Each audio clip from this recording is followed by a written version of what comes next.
തിരുവല്ലയിൽ ക്യാൻസർ രോഗിയെ തടഞ്ഞ സമരക്കാർ. കോട്ടയം മെഡിക്കൽ കോളേജിലേക്ക് പോയ രോഗിയെയാണ് തടഞ്ഞത്. ഇന്നത്തെ രേഖ കാണിച്ചാൽ വിടാമെന്നാണ് സമരക്കാർ പറഞ്ഞത്. രോഗിയോട് സമരക്കാർ തട്ടിക്കയറുകയും ചെയ്തു. ആ ദൃശ്യങ്ങളിലേക്ക് വരാം. അതിനു മുമ്പ് വിവരങ്ങൾ രാഹുൽ നൽകും. രാഹുൽ, എന്താണ് സംഭവിച്ചത്? പിന്നീട് അവർക്ക് ആശുപത്രിയിലേക്ക് പോകാൻ കഴിഞ്ഞോ?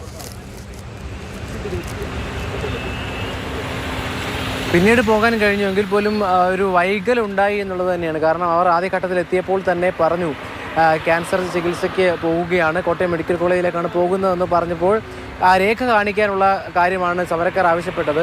അപ്പോൾ അത്തരത്തിൽ എന്തിനാണ് പെരുമാറുന്നതെന്നുള്ള ചോദ്യം ഉണ്ടാകുന്നു. പിന്നീട് പോലീസ് കൂടി എത്തിയാണ് ഈ പ്രശ്നം പരിഹരിക്കുന്നത്. ഏറ്റവും പ്രധാനമായി ഇത്തരത്തിൽ ഈ ഒഴിവാക്കപ്പെടുന്ന കാര്യങ്ങളൊക്കെ നമ്മൾ പലതവണ പറയുകയാണ്.